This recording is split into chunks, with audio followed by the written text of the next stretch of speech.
네, 여러분 오늘 우리가 읽은 성경의 첫 시작은 두 여인에 대한 소개로 시작해 주는 것을 볼 수 있어요.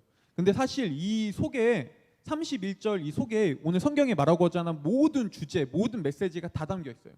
오늘 성경을 이끌어가는 핵심은 31절에서 성경이 표현하는 지금 이 레아 그다음에 라헬이 처한 상황이에요. 먼저 레아는 남편에게 사랑받지 못하는 아내였어요. 여러분 그 야곱에게 있어서 레아는 사실 불청객이었어요. 야곱은 라헬을 사랑했고 라헬을 아내로 얻고 싶어서 7년 동안 죽어라 고생했죠. 7년 동안 보상도 받지 않고 라헬을 아내로 얻기 위해 일했어요. 근데 그만 라반에게 속아 장인에게 속아서 라헬이 아닌 레아를 먼저 신부로 얻게 됩니다. 그리고 라헬을 얻기 위해 다시 7년을 더 일해야 했어요. 도합 14년을 일해야 했던 거죠.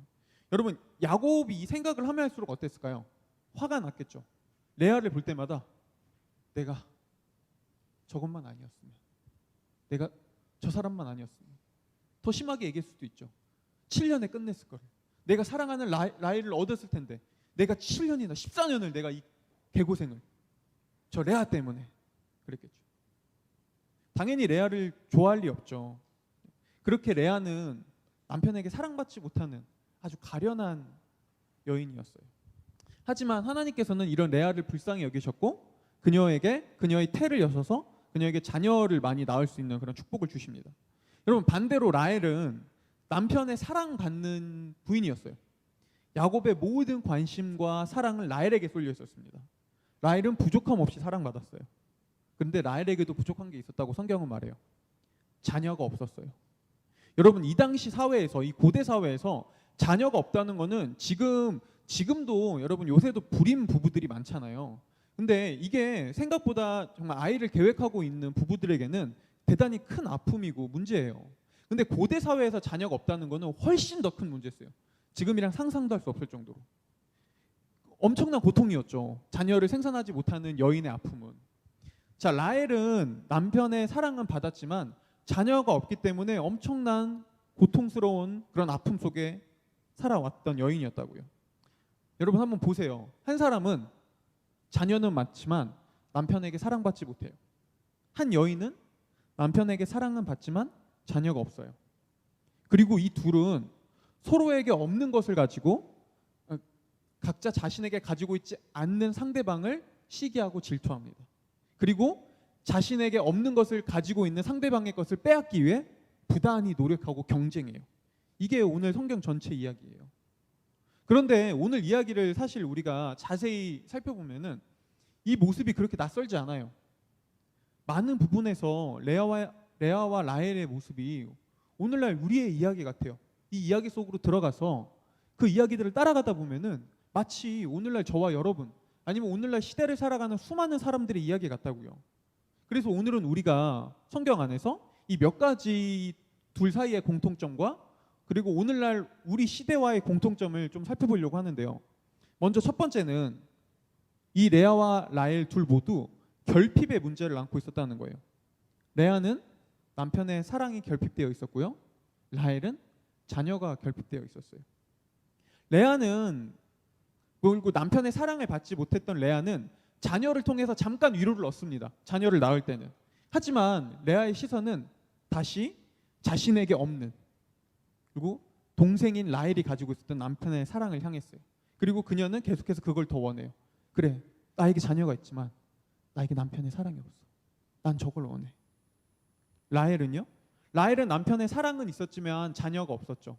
그래서 그녀의 눈길은 자신이 가지고 있지 않은 자녀를 가지고 있는 레아에게 향했어요. 자신의 언니인 레아에게. 그리고 레아를 볼 때마다 말하는 거죠. 그래, 난 자녀를 원해. 나에게 남편의 사랑이 있지만 언니가 가지고 있는 자녀는 나에게 없잖아. 난 저걸 원해.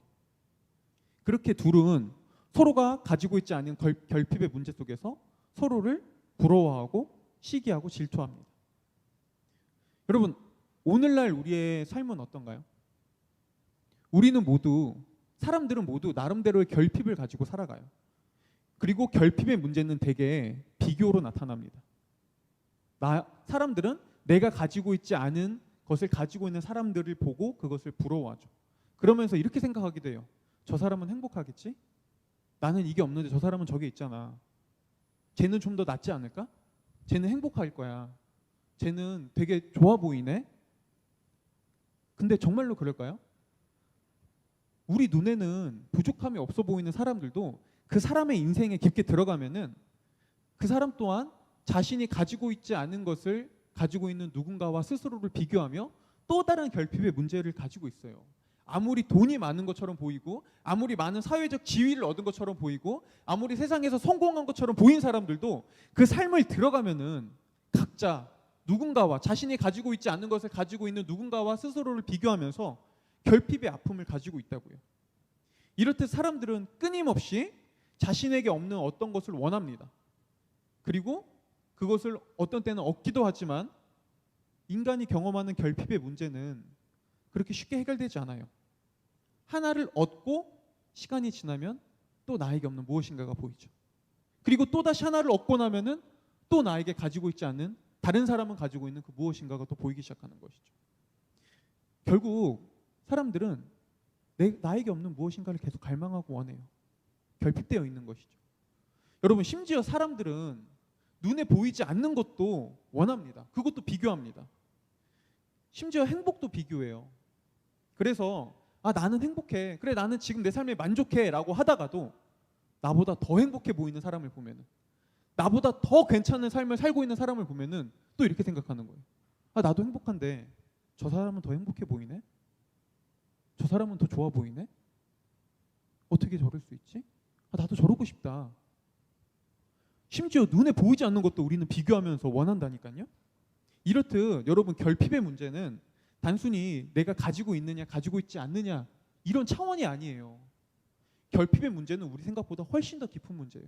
그거는 우리 영혼의 문제예요.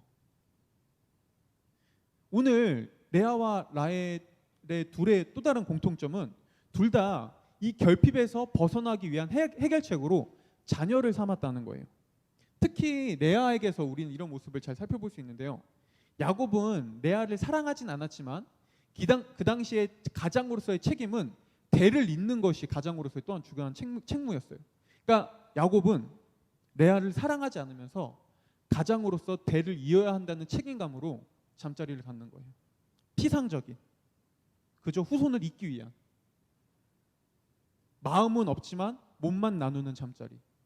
여러분, 이거 얼마나 한 여인에게 이거 얼마나 큰 고통입니까? 내 남편이 나에게 마음도 없고 사랑하는 감정도 없는데 그저 자녀를 잇기 위해서 들어와요. 잠자리는 가져요. 자녀는 낳아요. 근데 자신은 마치 그냥 아기 낳는 기계와 같은 그런 감정을 받았겠죠. 얼마나 여성으로서 수치스럽고 자존감이 떨어지고 얼마나 비참하겠어요. 그래서 레아는 이렇게 생각해요. 그래, 내가 아이를 낳으면 이 아이 때문이라도 야곱이 나를 사랑해 주지 않을까? 내 남편이 이 아이 때문에라도 나를 사랑해 주지 않을까? 언젠가 나를 바라봐 주지 않을까? 그래서 오늘 성경을 보면은 자녀를 낳고 레아는 계속 반복해서 이렇게 얘기해요. 이제는 남편이 나를 사랑해 줄 거야. 둘째를 낳고 나서 또 이제는 남편이 나를 알아줄 거야. 셋째를 낳고 나서 이제는 내 남편이 나를 존중해 줄 거야. 계속해서 외쳐요. 이제는. 결국 레아에게 자녀는 남편의 사랑을 얻기 위한 수단이고 방법이고 도구였어요. 반면에 라헬은 어땠을까요? 여러분, 라헬에게 자녀는 자신의 자존심이었습니다. 내 자존심을 지키기 위한, 자신을 세우기 위한.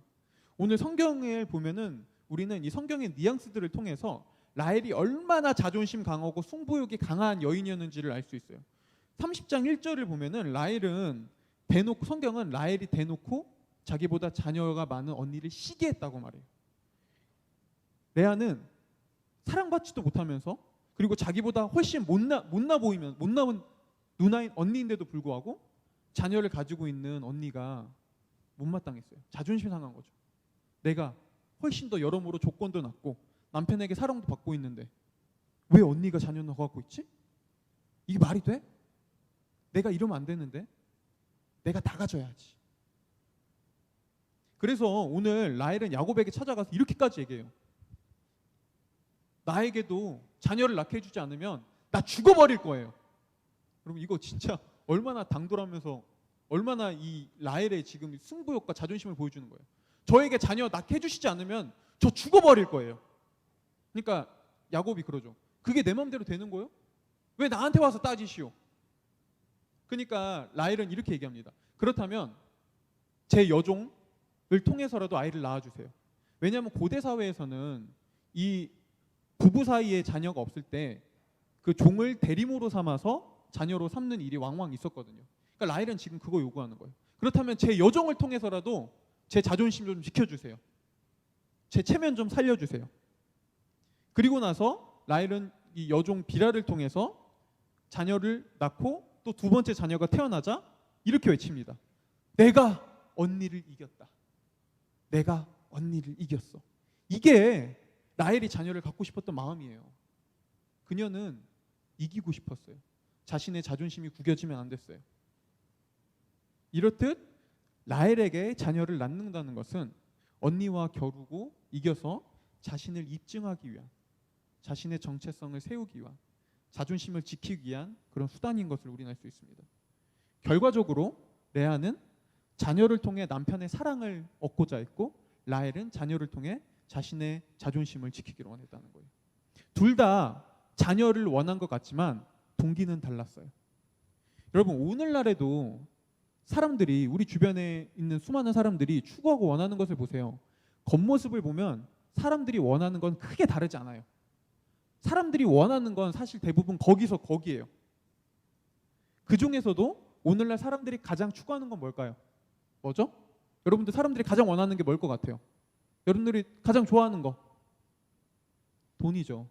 오늘날 사람들은 돈을 가장 추구합니다. 하지만 돈을 가장 추구하는 이유는 달라요. 돈을 쫓는 것 같지만 겉으로 보기엔 그 내면의 이유는 다르다고요. 여러분 최근에 넷플릭스에서 되게 이슈가 됐었던 그 인간 수업이라는 드라마는, 넷플릭스 드라마는 여기서 보신 분도 있을 텐데 그 돈을 최고의 가치로 쫓는 고등학생들의 이야기를 해줘요.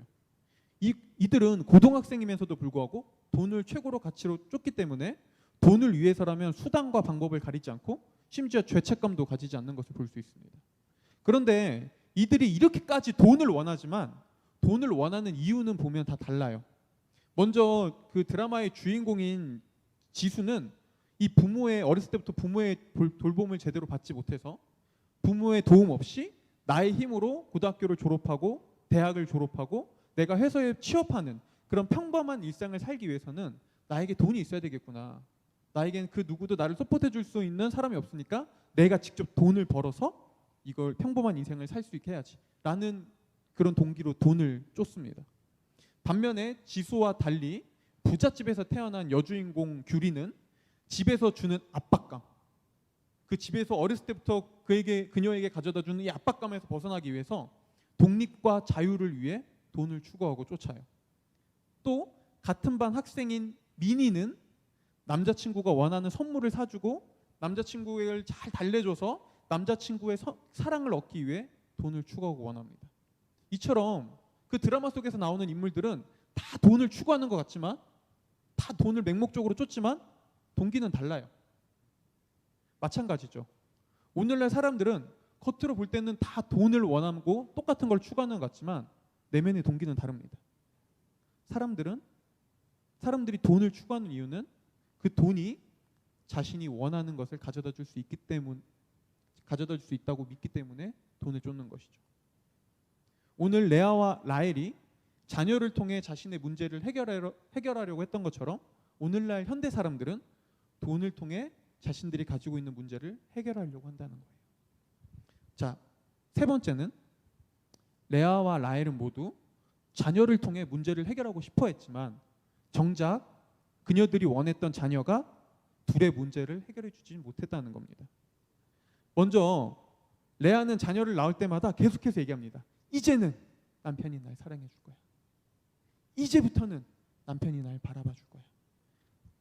끊임없이 자녀를 통해 남편의 사랑을 받기를 원했지만 그녀가 첫째를 낳고 둘째를 낳고 셋째를 낳고 넷째를 낳고 아무리 낳아도 남편은 자신을 사랑해 주려고 하지 않았어요. 그럴 기미조차 보이지 않았어요. 라헬은 어떤가요? 라헬은 자녀만 있으면 자신이 언니를 이기고 자신의 인생에 더 이상 부족함이 없을 것 같았어요. 난 남편도 사랑하고 남편도 나만 바라봐 주는데 여기에 자녀만 있으면 이제 내 인생은 완벽해질 거야. 근데 아무리 노력해도 자녀가 생기지 않았죠. 그래서 라헬은 생각합니다. 그래, 내 여종을 통해서라도 자녀를 갖자. 그것도 내 자녀잖아. 그럼 내 인생 괜찮아질 거야. 그 여종을 통해서 2명의 자녀를 갖습니다. 근데 처음에는 그리고 외치죠. 이겼다. 내가 이겼다. 처음에는 약간 만족스러웠어요. 이긴 것 같았어요. 근데 시간이 지나니까 아니에요. 아니에요. 그리고 라헬은 생각합니다. 그래, 역시 내가 직접 낳은 내 자녀가 있어야 돼. 내가 직접 낳아야 돼. 그래서 오늘 성경 마지막 절을 보면은 드디어 라헬이 자신의 배로 자녀를 낳아요. 그 자녀가 요셉이에요. 성경에서 그 유명한. 그런데 이 자녀를 낳고 라헬이 그렇다면 드디어 만족했을까요? 그렇지 않습니다. 오늘 24절을 우리가 한번 다 같이 읽어보겠습니다.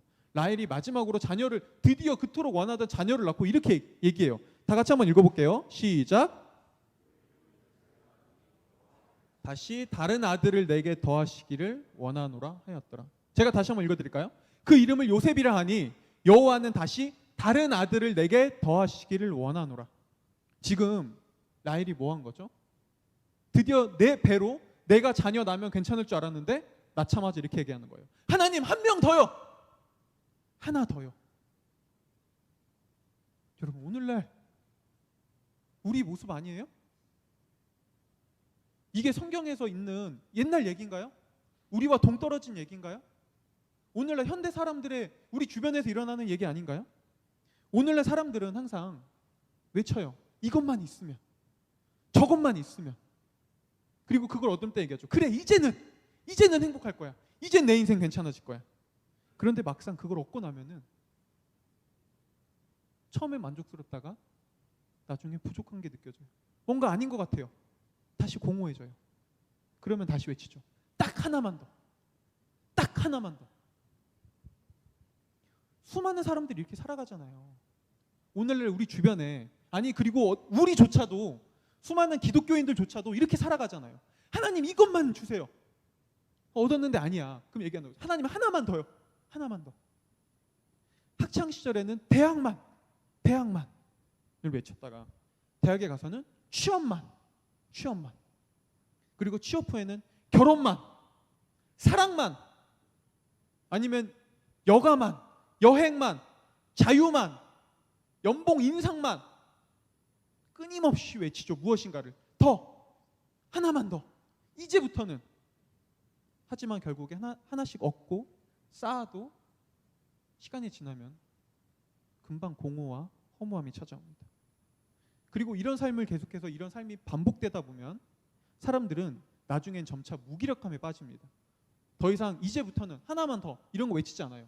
이런 삶을 반복한 사람들 보면은, 여러분, 그래서 나이가 지긋하신 사람 중에서 인생을 산 사람들 보면은 마치 뭐 해탈한 것처럼 사람들이 얘기하죠. 저분은 해탈했어. 근데 사실 해탈한 게 아니라 인생의 무기력함에 빠진 분들이 많아요. 그래서 얘기하는 거죠. 야, 인생 살아보니까 아무것도 없더라. 야, 별거 없더라. 지금은 좋은 것 같지? 나중에 다 아무런 의미도 없더라. 그러면서 얘기하는 거예요. 인생살이 그냥 좋을 때도 있고 나쁠 때도 있는 거더라. 그냥 이렇게 살다가 죽으면 그게 그냥 인생인 것 같아. 자, 들을 때는 그런가 싶기도 하죠. 하지만 여전히 그렇게 인생을 살아가다 보면 우리 마음 한켠에는 또 이런 생각이 든다는 거예요. 정말 인생이 그런 걸까? 정말 그냥 이렇게 살다 죽으면 아무것도 남지 않고 끝나는 걸까? 거기서 조금 더 철학적인 사고를 하거나 조금 더 인생에 대해서 고민하는 사람들은 여기까지 나갑니다. 그렇다면 내가 굳이 이렇게 살 필요가 있나? 굳이 이렇게 살아야만 하나?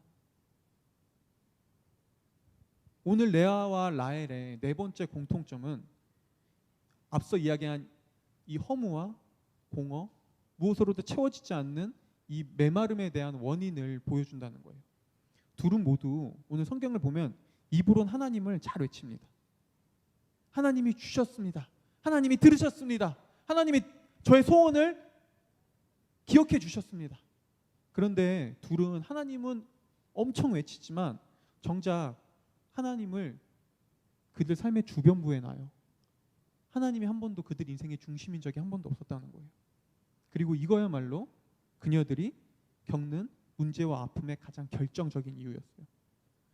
여러분 오늘 성경 이야기를 자세히 보면은 가장 천시받고 가장 멸시받고 가장 외면받고 가장 사랑받지 못하고 있는 사람은 레아도 아니고 라헬도 아니고 그녀들의 두 여종 실바와 비라도 아닌 바로 하나님이에요. 오늘 성경을 자세히 한번 읽어보세요. 가장 천시받고 멸시받고 가장 저 주변부에서 아무런 관심도 받지 못하고 있는 분은 하나님이세요. 둘은 자녀를 낳을 때마다 끊임없이 하나님을 외치지만 단 한 번도 하나님을 인생의 중심에 두진 않습니다. 레아와 라헬에게 하나님은 그저 아이를 잘 낳게 해주는 불임 전문 의사던가 아니면 부부생활 상담가에 지나지 않았어요. 하지만 하나님이 불임 전문 의사와 부부생활 상담가로 전락한 순간 둘의 문제는 결코 해결될 수 없었습니다. 사실 레아와 라헬이 경험하는 문제의 가장 큰 원인은 여기에 있었어요. 하나님을 그녀들의 삶의 주변부로 밀어 넣어버린 것. 그리고 그 가장자리에 다른 것을 앉힌 것. 그나마 레아는 잠깐 이 사실을 깨달아요. 레아가 첫째를 낳고 둘째를 낳고 셋째를 낳으면서 이제는 내 남편이 나를 사랑해 주겠지? 라고 외치지만 자신이 원하는 사랑이 오지 않거든요. 넷째 유다를 낳고 레아가 처음으로 이렇게 고백합니다. 이제 내가 하나님을 찬양할 거야. 이 말이 뭐죠? 레아는 잠깐 알았어요. 아 그래, 남편의 사랑이, 자녀가, 이런 것들이 나를 행복하게 해주거나 나에게 만족을 주는 게 아니구나. 나에게 하나님이 필요하구나. 하나님만이 나를 가장 사랑해 주시고 나를 알아주실 수 있는 분이구나. 그래, 하나님이구나. 그리고 레아는 잠깐 하나님을 중심으로 놓습니다. 그런데 좀 시간이 지나면서 레아가 자신도 모르는 사이에 또 하나님을 주변으로 밀어넣기 시작해요. 그러자 레아의 눈에 다른 것들이 보이기 시작합니다. 특별히 라헬이 종을 통해 자녀를 2명이나 낳는 그 모습들이 보이는 거예요. 그리고 레아는 다시 불안해하기 시작하죠. 하나님이 주변부로 밀려냈거든요. 그리고 레아는 다시 흔들리면서 다른 것들을 중심에 놓기 시작합니다. 다시 예전에 자신이 쫓았던 남편의 사랑, 자녀, 이런 것들을 다시 가운데 중심에 갖다 놓기 시작하죠.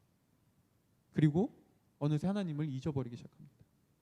그리고 다시 레아 인생에서 하나님이 주변부로 밀려난 순간 레아 인생의 문제와 아픔은 다시 반복되기 시작해요. 거기서부터. 여러분 오늘날 수많은 사람들이 세상 안에서 경험하는 모습도 마찬가지입니다. 여러분 심리학자들은 인간이라면 누구나 이상하리만큼 가지고 있는 내면의 어떤 공허함, 무엇으로도 채워지지 않는, 만족하려고 해도 만족이 절대 될 수 없는 그 마음속 어떤 구멍을 가지고 내면의 블랙홀이라고 표현했어요. 그리고 이 내면의 블랙홀은 너무나 거대해서 어떤 걸 집어넣어도 다 결국엔 삼켜버립니다. 이 내면의 블랙홀 안에서 모든 만족은 다 순간이에요.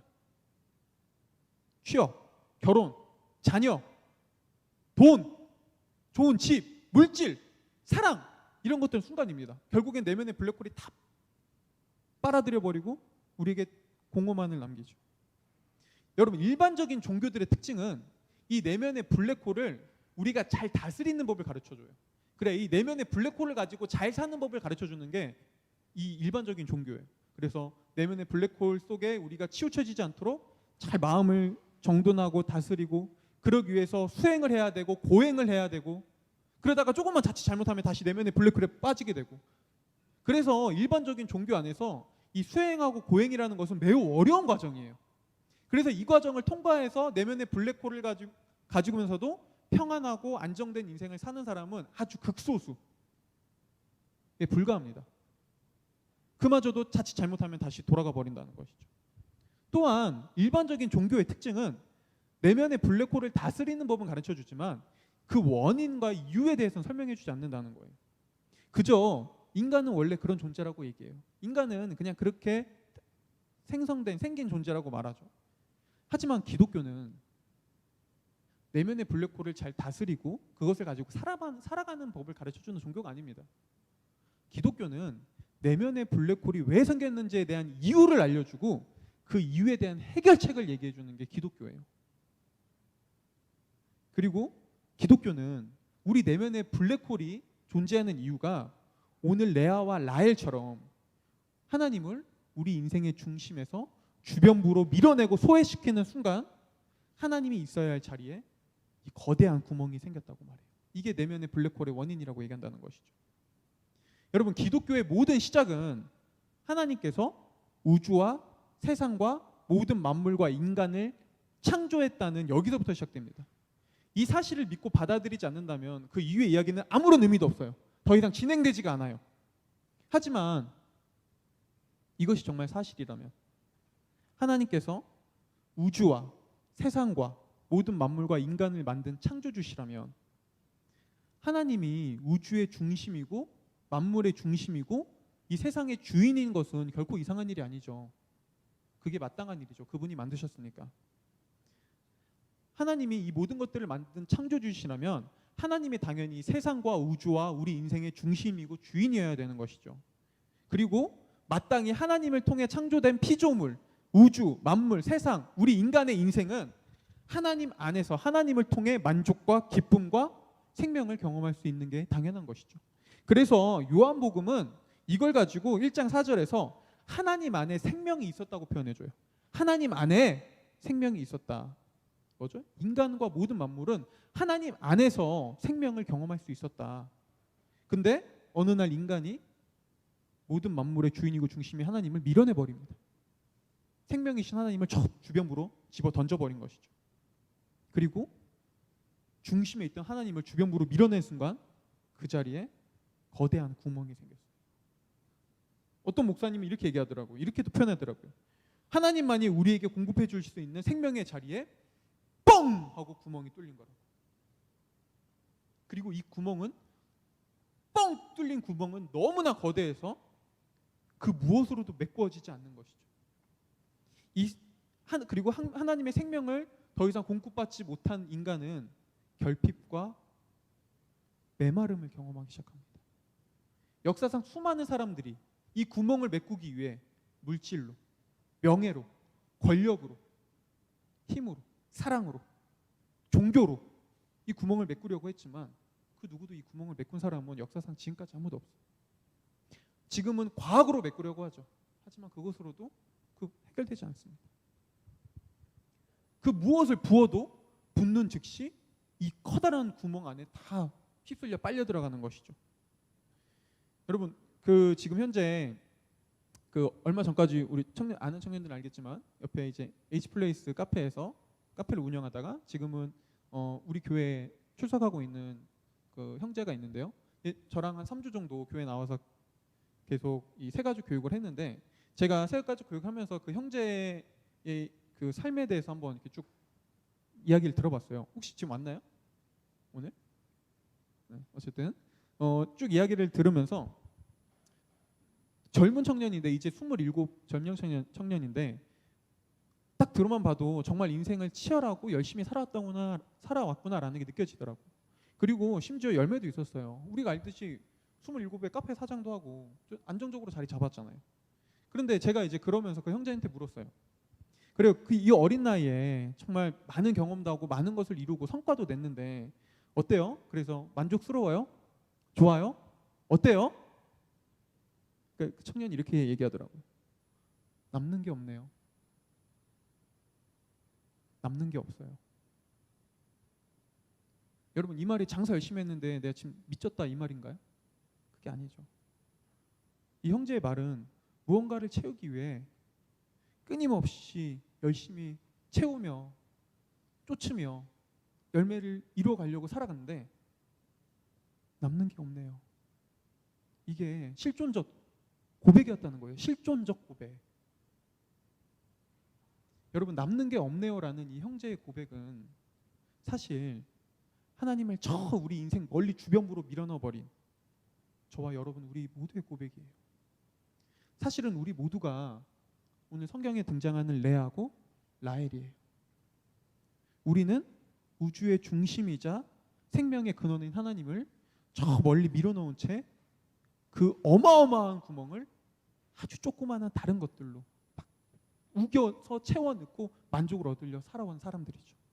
연인의 사랑으로, 무엇인가를 이루었다는 어떤 보람으로, 눈에 보이는 성과와 성공으로, 돈과 명예로, 스펙으로, 종교 생활로.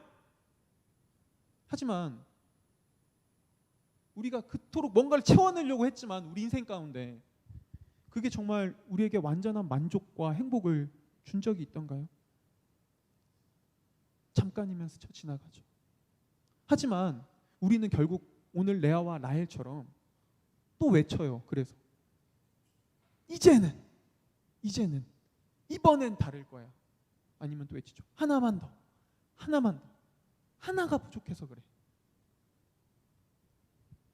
여러분, 근데 오늘 성경은 우리에게 또 다른 놀라운 이야기를 하나 또 해줍니다. 그건 바로 하나님을 저 멀리 인생의 주변부로 밀어내서 그 자리를 다른 걸로 메꾸기 위해 끊임없이 노력하고, 그렇게 애쓰고 고통스러워하고 슬퍼하는, 그렇게 아픔과 신음소리를 내고 있는 우리의 소리를 하나님께서 들으시고, 우리의 아픔을 하나님께서 보시고, 우리의 고통을 하나님이 기억하고 있었다는 거예요. 비록 우리는 하나님을 저 인생 멀리 밀어버렸을지 모르지만 하나님은 여전히 우리에게 관심이 있는 것이죠. 하나님을 밀어내서 거기서부터 오는 이 죄의 문제를 해결하기 위해 고통과 아픔과 슬픔 가운데, 좌절 가운데 있는 우리를 하나님은 계속 보고 우리의 신음소리를 듣고 우리의 문제를 기억하고 있었다는 거예요. 그러면서 안타깝게 생각하시는 것이죠. 불쌍히 여기시는 것이죠. 슬퍼하시는 것이죠. 하나님 우리를 보시면서. 오늘 그래서 성경을 보면은 이야기 중간중간마다 이런 하나님의 보고 듣고 기억하시는 모습들이 나와요. 그래서 오늘 성경은 이렇게 설명해줘요. 이건 제가 읽어드릴게요. 이런 식으로 성경은 중간중간 얘기해줘요. 여호와께서 레아가 사랑받지 못함을 보시고 하나님께서 레아의 기도를 들으셔서 하나님께서 라헬을 기억하신지라 그의 소원을 들으시고. 여러분, 이게 하나님의 마음이에요. 이게 하나님의 마음이에요. 오늘 하나님께서는 하나님의 이름은 부르지만 정작 하나님을 저 곁에 밀어넣은 채 그 구멍을 어떻게든 자신의 힘으로 채우려고 노력하는, 그렇게 애쓰고 힘들어하고 울며 고통 속에 있는 레아와 라헬의 아픔을 보시고 그 신음소리를 들으시고 그들의 고통을 기억하시면서 이렇게 말씀하시는 거예요. 그들을 향해. 얘들아, 그거 아니야. 거기에 답이 있는 거 아니야.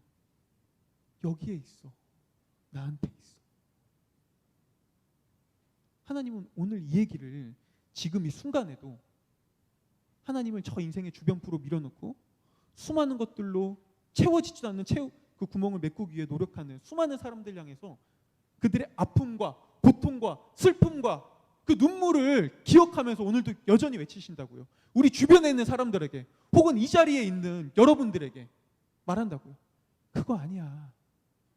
그거 아니야. 여기에 있어. 나에게 있어. 그리고 그래서 하나님께서는 누구보다 우리의 이 깨어짐의 문제를, 아픔의 문제를 해결하기를 원하세요. 그래서 성경은 하나님께서 우리의 이 문제를 누구보다 적극적으로 해결하기를 원하셔서 우리의 문제 속으로 직접 찾아오셨다고 얘기해요. 직접 만물을 창조한 우주 밖에 있었던 하나님께서 인간이 되어 정말 우주 안에서 지구, 얼마나 작은, 먼지보다도 못한 그런 지구는 그런 행성이에요. 그 안에서 인간은 훨씬 더 작은 존재죠. 근데 하나님이 그 속에 인간이 돼서 왔다고 얘기합니다. 직접. 왜요? 우리의 문제와 고통과 신음소리를 듣고 그 문제를 해결하기 위해 찾아오신 것이죠. 요한복음 4장은 이런 우리 인생에 찾아오신 하나님의 모습을 너무나 잘 보여줍니다. 요한복음 4장은 우리가 오늘 읽어보진 않겠지만은 그 레아와 라헬처럼 가정의 아픔을 겪고 있었던 한 사마리아 여인에 대해서 우리에게 소개시켜줘요. 이 여인은 무려 5번이나 남편에게 버림받은 이혼을 경험한 여인이었어요. 여러분, 이 당시 이혼은 거의 그 주도권이 남자에게 있었어요. 여자는 남자가 이혼해버리면 끝이에요. 사회적으로 보호를 받지 못했던 것이죠. 이 여인은 5번이나 남편에게 버림받았다고요. 사랑받지 못했어요. 계속해서 실패했어요. 그래서 이 여인은 진정으로 자신을 사랑해줄 남편, 그냥 남들처럼 평범한 결혼 생활을 꿈꿨겠죠. 그리고 그것을 원했지만, 갈망했지만, 아무리 꿈꾸고 갈망해도 그것을 얻을 수 없었습니다. 그런데 어느 날 이 여인이 예수님을 만나요. 그리고 예수님을 통해 이 여인이 문제에서 해방을 얻습니다. 자신에게 자신의 만족이, 자신의 문제 해결이 안정적인 결혼 생활과 남편의 사랑에 있는 것이 아니라 하나님 안에, 예수님 안에 있다는 것을 알게 된 거예요. 그리고 성경은 예수님과 이 여인의 우연 같았던 만남이 사실 우연이 아니라 예수님이 이 여인을 직접 찾아간 필연적인 만남이라고 얘기해 줍니다. 이 여인의 아픔과 처절함을 아신 예수님께서 그 여인의 문제를 해결하기 위해 직접 그녀의 인생에 찾아가신 거예요. 그리고 성경은 이 여인을 찾아가신 예수님의 모습을 통해 하나님을 떠나 오늘도 깨진 삶 속에서 이 깨진 삶을 무엇으로라도 자꾸 이것저것으로 해결하려고 하는 우리의 삶 속에 하나님께서 여전히 찾아오셨다고 말해요.